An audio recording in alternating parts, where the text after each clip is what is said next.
What is the beauty product that you cannot live without? Has to go with you everywhere. You need it. Um, I would have to say, oh, that's a good question. Can I have two? Yeah. I definitely need like some sort of foundation just to like wake up my face. And then I like the highlighting, the highlighter, the in here, I feel like it just, those two things, and I'm okay. Are there any particular brands that you really enjoy? That's not particularly. I feel like I should know this.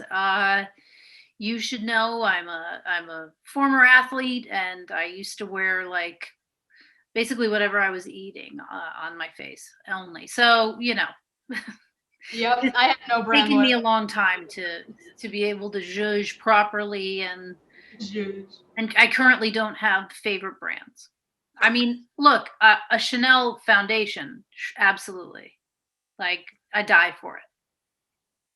I don't think I've ever tried a Chanel foundation. I know. Oh my God. Wait, is that a Sephora? Because I don't even know that existed. I'm not surprised that it does because it's Chanel. I think it is. I haven't bought it in a long time because I use it for special occasions only. Very nice.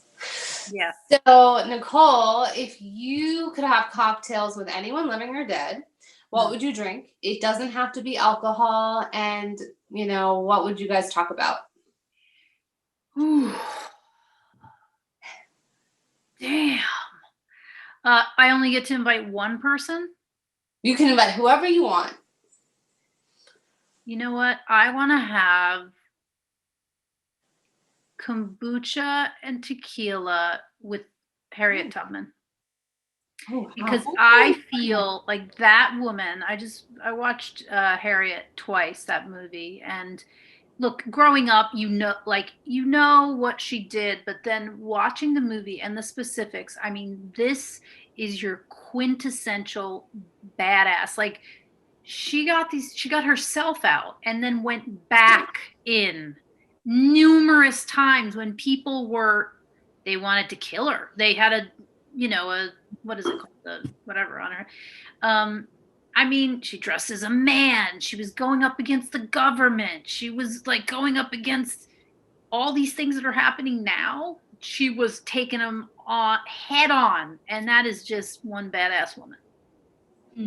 Hell yeah! I feel like I wouldn't have any, like, I couldn't complain about anything in my life. I would just ask her, I don't know, advice or like her courage. Like, yeah. I love that. They actually used to braid the paths to freedom in the girl's hair. And so she would braid the map into her hair and the people would follow her. No. Isn't that awesome? Yeah, that's where a lot of the braid patterns, like the designs that are in the African American community now, came from. That's how they got so proficient in it. It would be the path to freedom or like messages. Holy shit. Mm-hmm. Wow. That's crazy. Also, quick question. You said kombucha and tequila. Are you planning to mix those, or those like two separate drinks, like the before and after? Tequila is my favorite. But I was thinking it would be a mix, but I don't think that would mix very well. So I'm going to switch it to vodka. I love a good sipping tequila, but I'm trying to go easy on the drinking. So yes. I'll do kombucha with a little bit of vodka. During COVID, we all have to go easy on the drinking. Yeah, my God. Just day drink. It's so easy to day drink and eat, and just like, well, nothing matters anymore. So I'm gonna eat the cake. Like about 2 weeks ago, I had one Sunday where because I'm staying with my best friend in Pennsylvania right now, and there was pound cake, like rum pound cake, and that's all I ate all day was just rum pound cake. That sounds yummy. That's so good. Well, this kind of builds on that. So, what is your ideal night, girls' night, in or out post-COVID? I'm an indoor gal. I love hanging out with the gals at someone's house, making a nice dinner. going all out on the dinner, going all out on the drinks, cooking together in the kitchen, chatting, drinking, having fun like that. I don't love going out. I mean, I think it's overrated. Yeah. Yeah. And I feel like as you get like older in your years, I just feel like you become more selective about who you want to be around and like where you want to be, the type of environment you want to be in. 100%. Yeah. I'd rather be able to have a conversation and loud pounding music that I have to scream over the whole night. Right. Also, like other people coming up, like if it's like a club or something and like guys are coming out, you're just like, no, out, get away. This is about us. We're not into it. So, Nicole, let's talk about Friendsgiving. Congratulations on that. Thank you. Movie. So funny. And I love the cast. So, right. And the writing and the directing. So tell us all about the process. Like, what was that like? How long were you working on it for? And how did you, like the cast involved Kat Dennings, Malin? I know you guys are friends. So tell us about all of it. Yeah, so it's loosely based on a true story. Like Malin and I are friends, and she was going through a divorce, and that was very sudden. Her husband left her with a 5-month-old in like September. And I was going through breakup with the first woman that I had ever dated, and she had children. And so our Thanksgivings were really sweet and fun, and it was like this little family. And so when this Thanksgiving rolled around and Malin and I were both going through breakups, we kind of had to restructure what we thought our family was, and we kind of became each other's family. And I helped her raise her son, and with a bunch of other women, we kind of lifted her up and helped her raise her son. And that Thanksgiving was a really special one, because it's really about how you handle, in life, it's like how you handle the when things happen, like it's how you handle it is the whole thing. And I wanted to eat and drink and wallow, and Malin wanted to throw a party. And so I thought that would be a fun jumping off point for a movie. Yeah, I know that I was reading somewhere that you said it was based on a true story. And then like I remember we actually interviewed Malin for a magazine. I remember her talking about like going through a divorce and how, felt like failing in a way. So yeah, see the reality of that in a movie, I thought it was wonderful, because like a lot of the times happy endings are great, seeing them but seeing something real and like someone sharing their story, it just feels like you can connect to it. Right. On a personal level. Yeah, I mean, it wasn't entirely a true story. Like I didn't poison her son with pecan pie. I wanted to, and I thought about it. I had my fork like halfway in the pie, and then I thought, wait a minute, kids can't have nuts, can they? But it scared me enough, because I was like, oh my God, I could have like really hurt him. And it's just like a funny little twist to the movie. But it's a special moment in time, because things evolve, and being gay and coming out of the closet and all that has evolved over the years. And for me, it's just, and Malin, it's just a special moment of time where we were both single. Now she's married, I'm with somebody, and we get to look back and see, the Thanksgiving that kind of like launched us into our new lives. And it's kind of cool to be able to experience this thing, this holiday in real life, and then get to make a movie about it. I mean, I know artists do it all the time, but it's the first time I did it as a writer director, and I have to say, I feel really cool. You are really cool, and the movie's awesome. I love it. I'm pretty much a badass, is what I'm saying. Oh, hell yes. Mm-hmm. So who was the first person that you called or shared the script with? And what's your idea of a perfect Friendsgiving? So it was Malin. Like I was writing it kind of by myself for about 2 years, and on and off for 2 years. And then I shared it with Malin, and then we we went to Ben Stiller and Nikki Weinstock. They have read Hour together, and Mullen had worked with Ben on The Heartbreak Kid, and then they came on board, and then they shared it with Kat, and then Kat came on board. And right there, I was like, oh my God, what a cast.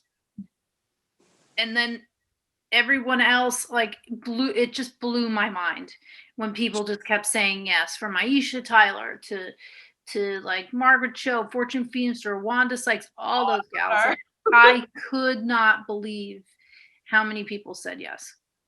That's amazing. No, the cast was wonderful, and like everyone fit their character really well. And I know that that's Mullen's actual husband now, right? That played Jeff. Yeah. So, excuse me, I have like such bad allergies today, so like if I'm sniffling. God bless. Thank you. I would say my favorite Friendsgiving is one similar to that, where there's feelings shared, nobody's holding back. It's not the perfect, like, doesn't have to be a perfect holiday. Just everybody come, people bring food, you're there for the people and the fun times, and everybody's real, and you're having fun, you're dancing, you're enjoying each other's company. And if there's tears, you deal with it.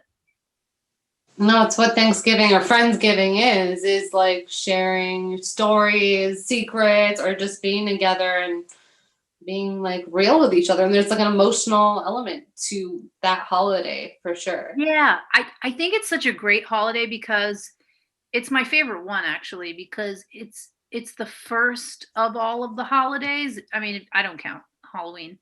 And it's a great, I think your Friendsgiving should be before your Thanksgiving. There's some like back and forth as to when it should be, but it's a great marker for your year to get to be around your friends who you could be honest with, whether you had a good year or a bad year, and you kind of like set the tone for the rest of the holidays.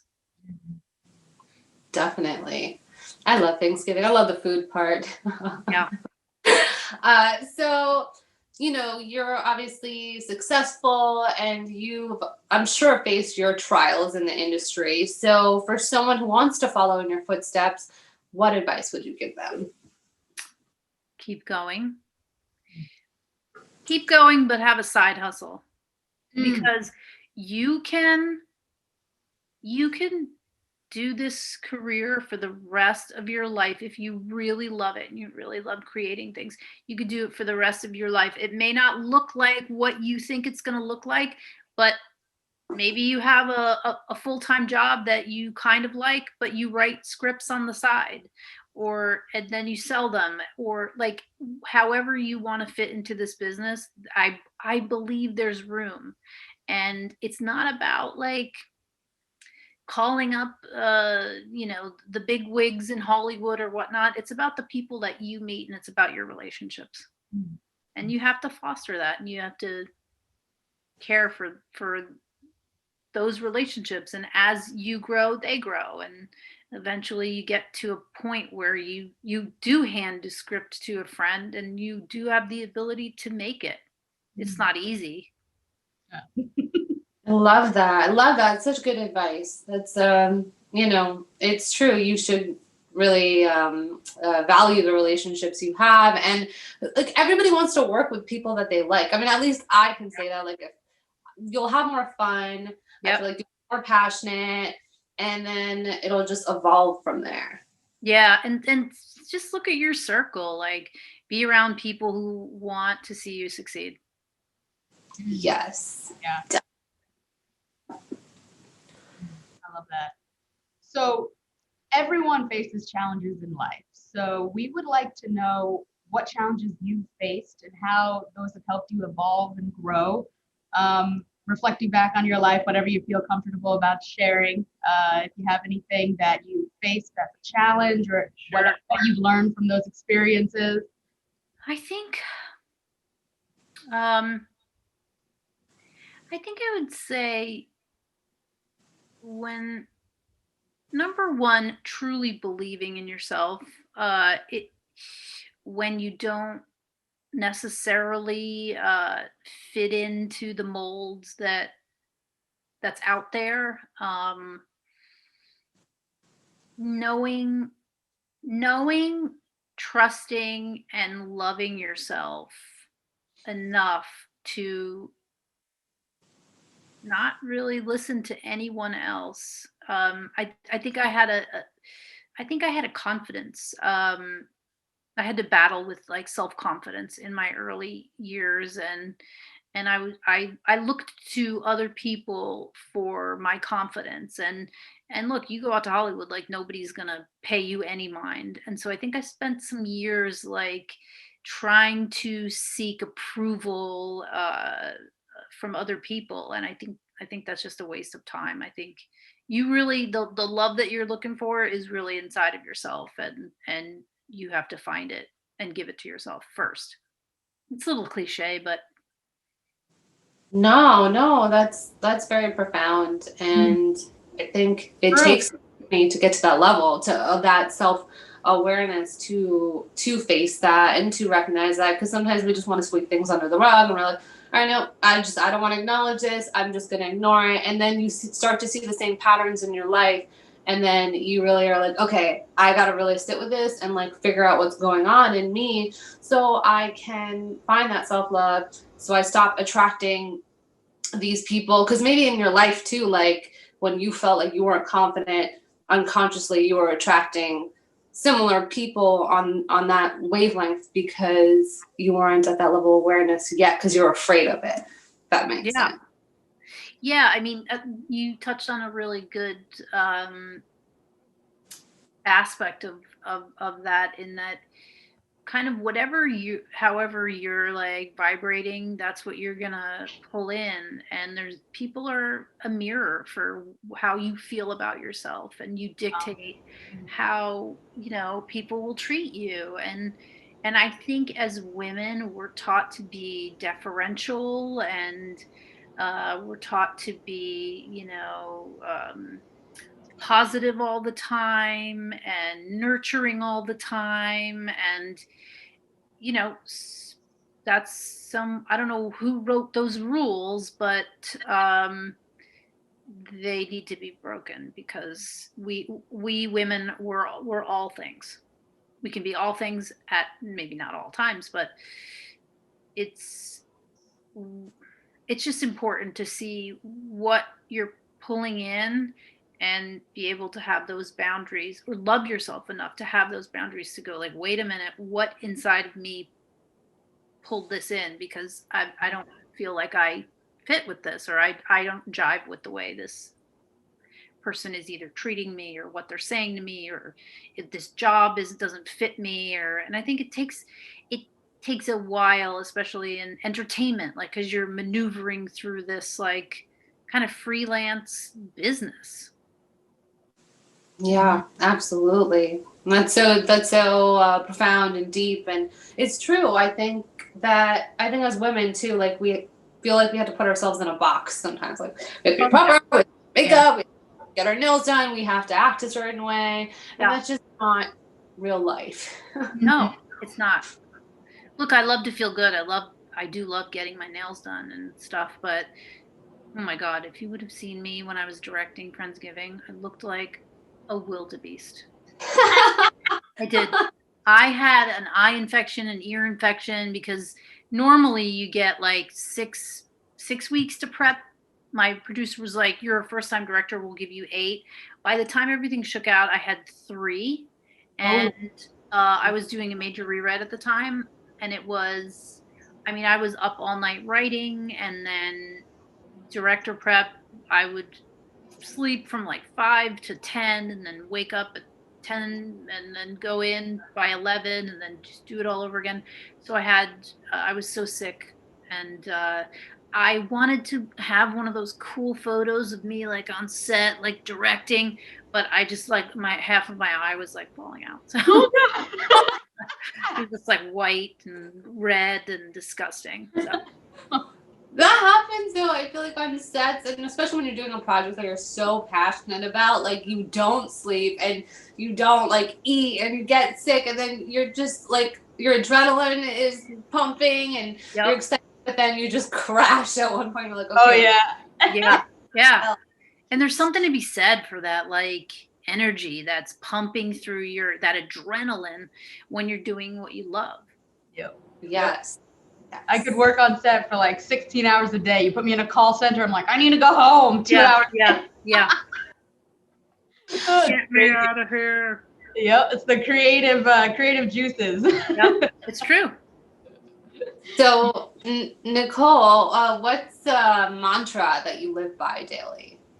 Oh, that's good. I think I'm as of late, I just keep saying like everything is working out for me and good things are coming. I love that. It's so positive and, like let flow basically. Yeah. I know the universe got my back. Yep. You hope, right? Yes. Mm-hmm. Exactly. Oh, now we have some like fun questions. You can feel free to answer Cool. whichever you're comfortable answering. Just some fun things. So, what was the most rebellious thing you ever did as a teenager? I took my grandfather's car at 13. Oh my God. And I drove into Manhattan. No, really? And I went to like the Village and I went to a bar. Oh my God. Nobody found out. They will now. And then I did it again when I was 16 with my best friend. Yeah. I was not prepared to drive in New York City until I was in my 20s. That's impressive. That's well, it's funny. When I was in my 20s, I remember going up and then I made a right on like 8th Ave or 9th, and I was going the wrong way. All the traffic was coming at me, and I just backed up. Oh my God. Yeah. That's terrifying. Anxiety attack. Yep. Wow. Nicole, what's the most memorable or funniest date you had or funniest pickup line that someone's used on you? Oh God, I can't say who it was because he's an uber famous guy, and I actually had a crush on him. Well, he came over to a party that Mullen was having, and I thought to myself, and everybody knew who he was. I didn't know who he was, and we were talking. I thought to myself, "Wow, this guy is really cute." And I went inside and to just use the restroom, and Saturday Night Live was on. And I was like watching it, and I fell asleep. And so he thought that I left the party, and that made him like me even more. So he called Mullen, was like, "Hey, we're having a dinner party. Would you and your friend like to come?" And I was like, "Yeah, absolutely." And he's like, "Oh," he said 3 words that no woman ever wants to hear about a dinner party, and it was "bring your bikinis." And like, oh my gosh, dude. So I brought my one piece, and that's not the worst part of the what he said.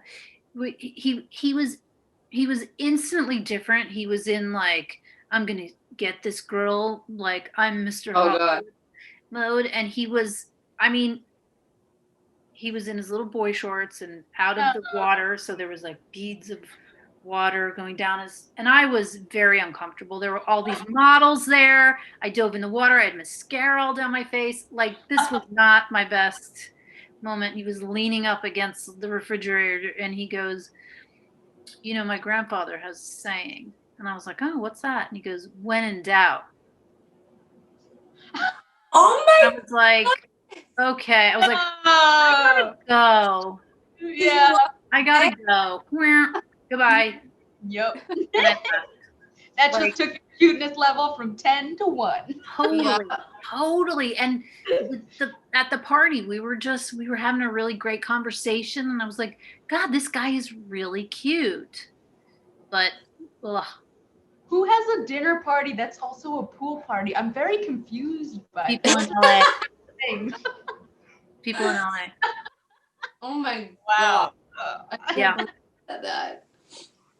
Okay, so what is the most random DM you received on Instagram or social media? I keep getting that one from the widow. He's a widower, and like there are a couple of like scams going around where these guys are like, I'm a widower, and now I'm just going along with it. I'm like, oh, I'm so sorry, you poor thing. We should go out to dinner. Oh, do you need money?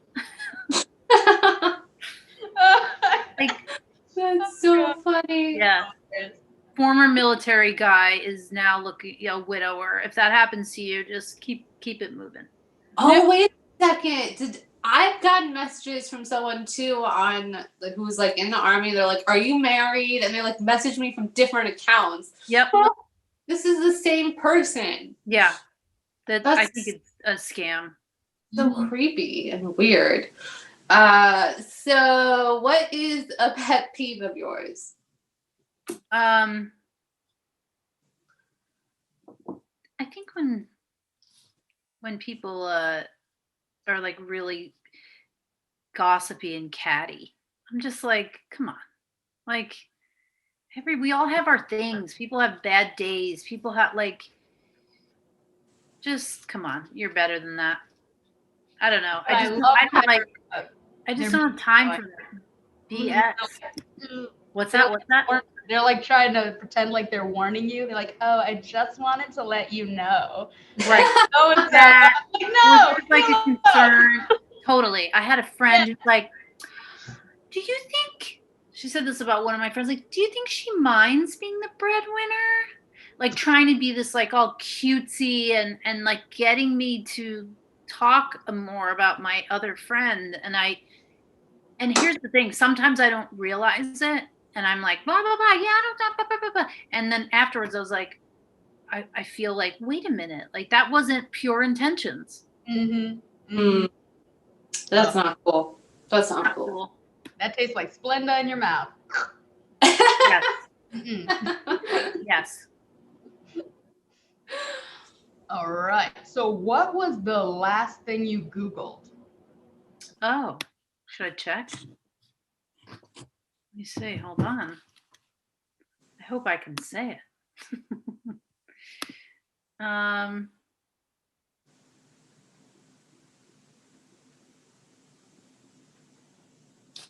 Did anyone win Powerball last night? That's great. Yeah, because it was that $1 billion one. And oh wow. Yeah. So to wrap it up, this is our closing question, and this is, you've heard of it. Finish this sentence. Never have I ever. What have you never done? Oh. Cheated on anyone.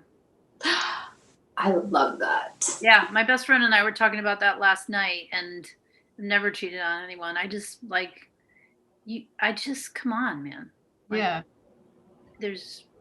nope. Loyalty is so rare these days. It's not even loyalty, it's respect too. Like, yeah, it's fine. Your relationship is coming to a close. This isn't working anymore. That's fine. People go through phases in life, but like, right. I'm not saying tell that other person. Yeah. Yeah, and I'm not like trying to be like, oh, I'm this perfect. I just like, I mean, in high school, I remember breaking up with my boyfriend every Friday night before the Saturday dance because I wanted to make out with somebody. So, that was not great either, but yeah, I just, no need. I think that, respect. What'd you say, Naomi? Loyalty and respect. Gotta have those. Loyalty and respect, and also the policy. I find, this is just what I follow, is if you're gonna cheat, just be single. Like, it's really not that hard. Like, just be single. That's it. Like, if you want to do it else, then be like, that's karma too. Yeah. I'm a big believer in karma. 100%. Me too. Yep. I'm real. We're just open enough to say, look, I met somebody that I feel attracted to, and then maybe the other person is too. Like, just 9 times out of 10, I believe that you can achieve what you need to achieve if you're just honest with the person in your relationship. Yes. Yep. Honesty and respect go a long way. They really do. I feel like we just solved maybe 50% of the problems in the world. Relationship problems. Yes. Yeah, relationship problems. Got a few more, but It's a start. yeah. Thank you so much for being here. I feel like this went by so fast. I know. Thanks for having me. It was a delight talking to you both. Yeah, we'd love to stay in touch with you, and then we'll let you know when this is up. Definitely. Funny story. You worked on Chick Fight, and my friend Emily was a stunt, like she was one of the stunt people for Bella. Oh yeah. I feel like we follow each other on Instagram. Yeah. Oh, wow. She lives in Puerto Rico, right? I think, I know we were in the same class together. She was here in New York, but I think she's been in Puerto Rico. Okay, recently. Yeah. She's like real dark hair. Yes, I love her. She's awesome. She's amazing. I watched her for it must have been a good 2 hours, do this one scene. She is a badass. She is, and she's always working on her stunt moves. I see her videos all the day. She's always practicing, back kicking with her foot and then front kicking and just flipping over. She's really impressive. We had a great time. That was a fun movie.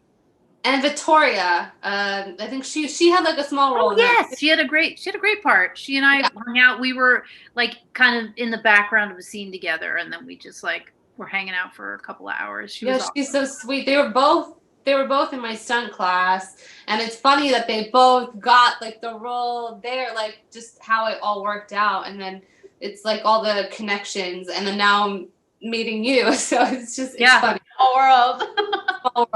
Yeah. Well, definitely keep in touch. I'm in Pennsylvania now. I'm in pre-production for a movie that I'm shooting in New York, and so definitely keep in touch. Yeah, and I'm in New York, and Naomi's in LA. We'll have to kind of link up.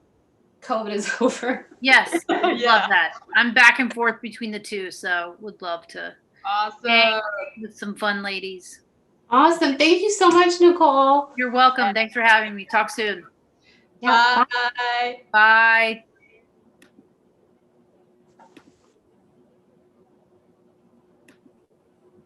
Oh, wait, it didn't do it. Oh, wait. What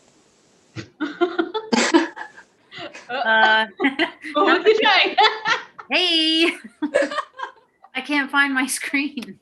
In the bloopers. Yeah, this bye, and then here we are. Awkward. Gosh. Not that awkward. I mean, we're cool. We're cool. I'm not scared. I'll end it, you guys. Okay. Bye. Bye. Bye. Oh my god, that was so funny. I know, she's like, wait, how do I get off? She's like, bye. And then I was like, did she freeze? And I saw her eyes moving. She's like, oh my god, that was so much fun.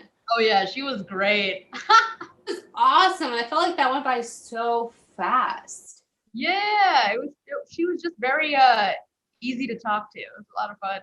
And she wrote a script, so she was funny too.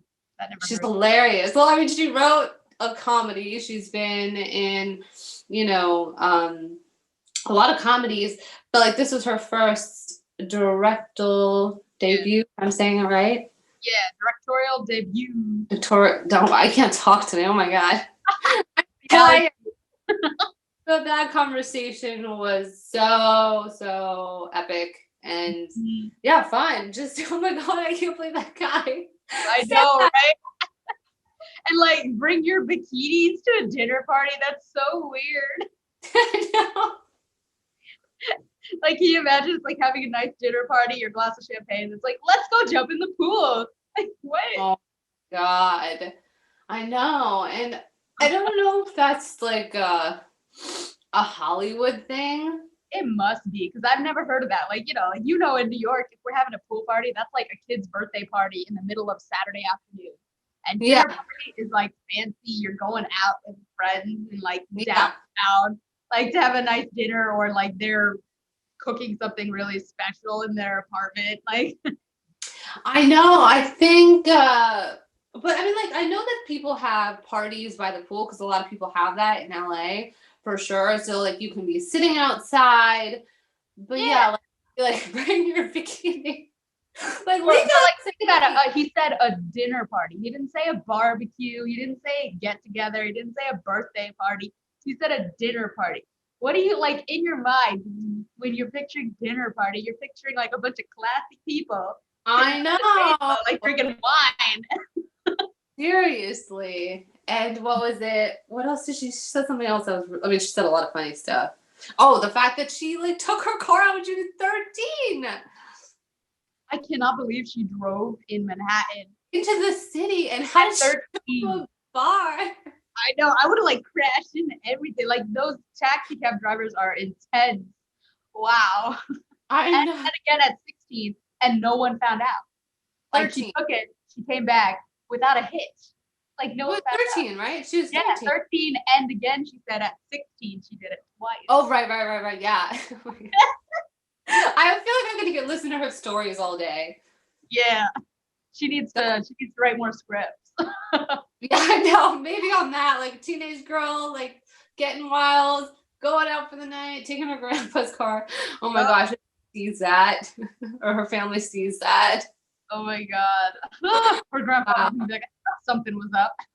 Yep.